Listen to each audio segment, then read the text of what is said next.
ఈ ముగ్గురు ఎవరైతే వాళ్ళ నాయకత్వం వహిస్తున్నారో ఇదే వ్యక్తులు 2014లో కూడా నాయకత్వం వహిస్తూ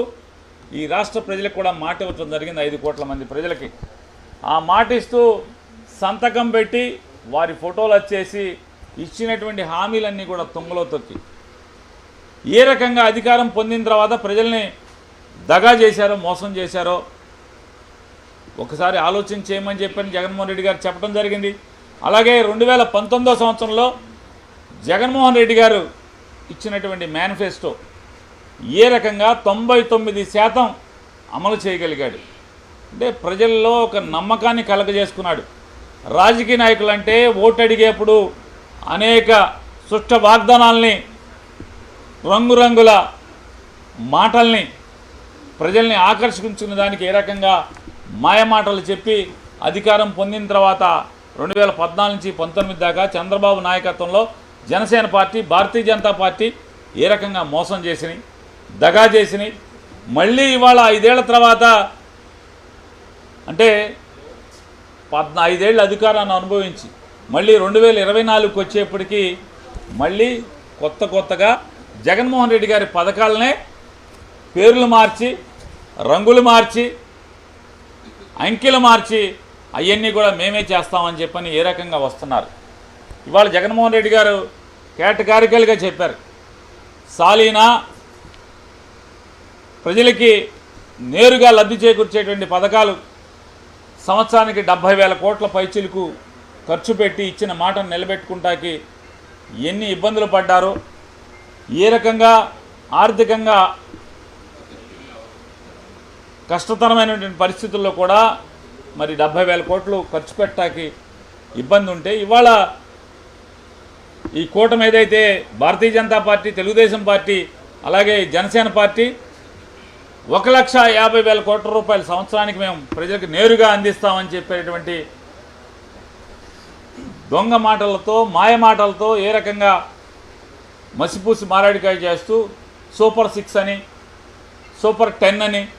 ఇంకా అసలైన మేనిఫెస్టో వస్తుందని చెప్పని, అంటే ఇప్పటికే సూపర్ 6 అనేటువంటి మినీ మేనిఫెస్టోనే మరి 1,50,000 కోట్ల రూపాయలు అయితే సాలీనా, ఇక అసలు మేనిఫెస్టో చూస్తే అంటే ఏది కూడా చేయకుండా మోసపు మాటలు మాత్రమే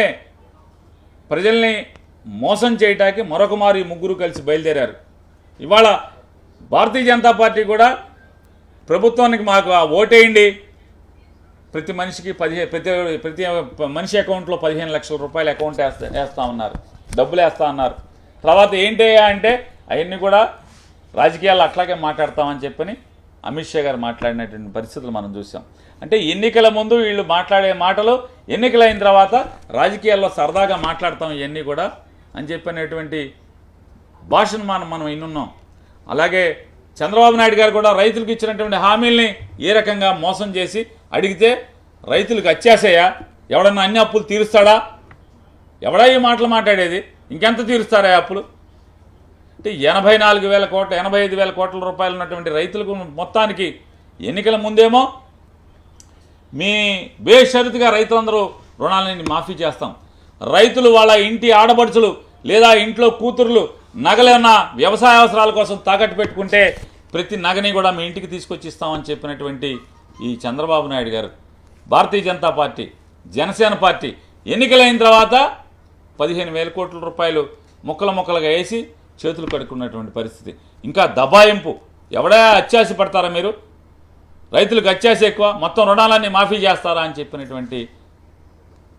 ఎంత మోసపు మాటలు మనం చూసాం. అలాగే డ్వాక్రా అక్క చెల్లెళ్ళందరికీ కూడా 14,000 కోట్ల రూపాయలు సంపూర్ణంగా బేషరతుగా రుణమాఫీ చేస్తాం డ్వాక్రా అక్క చెల్లెళ్ళకి అని చెప్పారు. చివరికి ఏం చేశారు, పసుపు కుంకుమ పేరుతో 6 ముక్కలుగా ఏ రకంగా మొహం మీద కొట్టారో మనం చూసాం. చంద్రబాబు నాయుడు పుణ్యమాని చంద్రబాబు నాయుడు నమ్మినటువంటి డ్వాక్రా అక్క చెల్లెళ్ళు ఎంతమంది డ్వాక్రా గ్రూపులన్నీ కూడా డిఫెక్ట్ అయిపోయినాయి, దివాళా తీసినాయి, పొదుపు సంఘాలు నాశనం అయిపోయినాయో మనం కళ్ళతో మనం చూసాం.